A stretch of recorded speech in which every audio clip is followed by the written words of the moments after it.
So about a couple of years ago, kind of thought, okay, well, I'll leave all that corporate world behind and I'll follow my real passion, which was building a startup. So quite often I'd stand in front of the mirror and I'd be like, does this look right on me? Does that look right on me? And my girlfriend at the time was probably quite fed up being my personal stylist. So I thought, there must be a better way of doing that. But being the geek that I am, I thought, okay, I'll look into AI and see if there's a way to make this happen. I put a couple of designs together, I socialized them with people, I talked to users, I tried to get some feedback. And those first months were actually quite lonely. Because, you see, I used to work for like big companies and, tech companies. I kind of thought, how difficult can it be to actually find a co-founder? Everyone in a tech company, or most people, actually dream of making a startup. Now, the key word here is dream. Because when people actually realize the amount of hard work that is involved in making a startup, when people realize that you've got to give up your paycheck, your weekends, and your evenings, and your friends to actually make this happen, well, they change their mind. So it was pretty lonely that time, up until that night. Yeah, that night. Do you want to talk about it? Go ahead. All right, okay. So I met Michael at a dating event. It was not that kind of dating event. It was a co-founder dating and speed pitching event. And we immediately clicked. I mean, I thought that guy has the right attitude. So he left his job within a week of meeting me and he joined the team, which I was very pleased about. True story, yeah.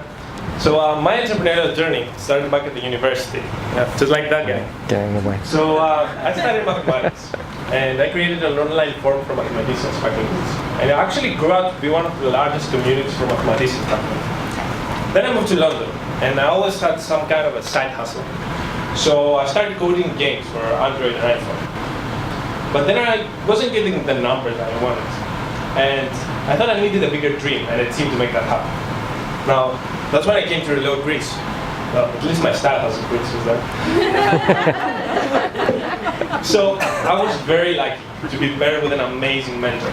She helped me work systematically and methodically to bring my idea to life. And it was then that I realized the importance of having a good mentor for your startup. It can make a tremendous difference.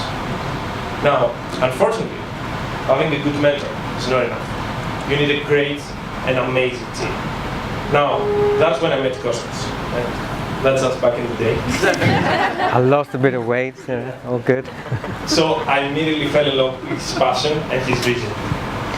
So the reason why we're sharing all this with you is because by working together for a year and a half, we realized that when you're looking for a co-founder, you're really looking for three qualities.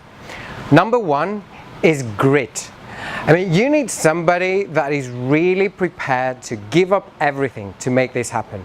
Because the road ahead is going to be pretty hard. And you need somebody that's a little bit crazy, just a little bit, just enough, to make sure that you can go through all of that. And I'll give you an example of that. So about a year ago, we released the first version of our app in the store, and traction was okay. So we got to work, we interviewed a few users, and we made our first 3 releases.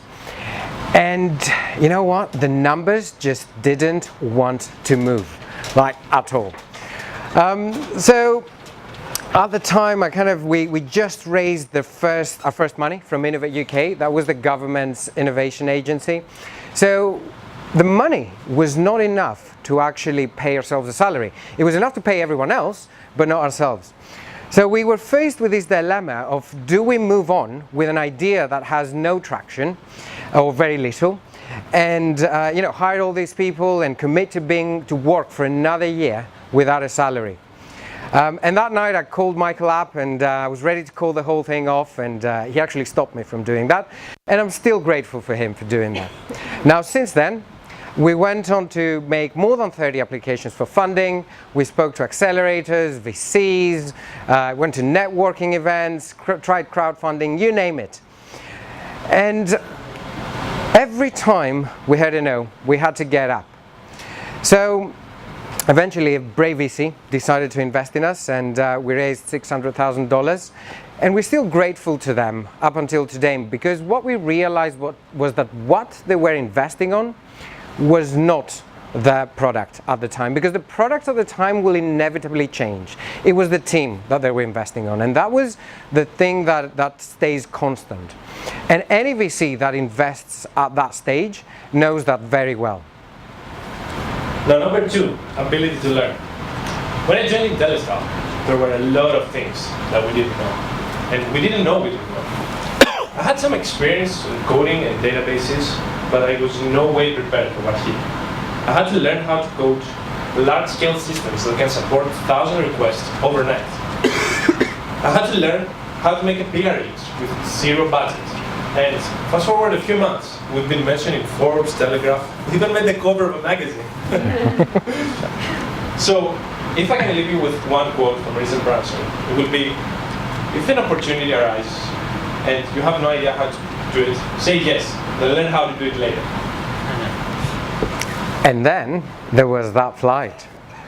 So at about summer this last year, we got accepted into Techstars. It was the first program they were doing in Montreal, and it was focused in AI. So we were on a flight to Montreal. And the app was doing quite well at the time. Retention was pretty good, we were growing, but we couldn't see a clear path to monetization. You see, the fashion retail space has a lot of big retailers with huge margins, which means that they can acquire customers a lot better than you can when you're a small startup and you haven't got the funds, or when you've got an affiliate model. So couldn't see a clear path to monetization, and you know what better thing to do on a long haul 10-hour flight than pivot, put all that work behind and start all the way from scratch. And that's how Intelistyle got born. So at Intelistyle, we provide AI styling solutions to fashion retailers, helping them address the needs of 1 in 2 people that are looking for styling advice when shopping. Now, the way we do that is by providing outfit recommendations for every single item in their inventory. And what really makes us special is the fact that we crawl the web for fashion photography, we understand what looks good, and then we personalize everything to your skin tone, hair tone, eye tone, as well as your personal style. We'll make the same choices as a human stylist more than 9 out of 10 times. Now, since then, we've gone on to raise $750,000. We hired our first 5 employees. We closed our first 5 contracts, and our technology is being trialed in China, Japan, and Europe in some of the biggest retailers. Now, our journey is by no means complete, but when Veronique invited us to talk here, we thought it'd be a great opportunity to share some of our experience with you guys, because our challenges will be a lot more similar at this early stage of the journey, rather than the challenges that a startup that is 5 years old will face. So we hope you found this useful. Thank you for taking the time to listen to our story.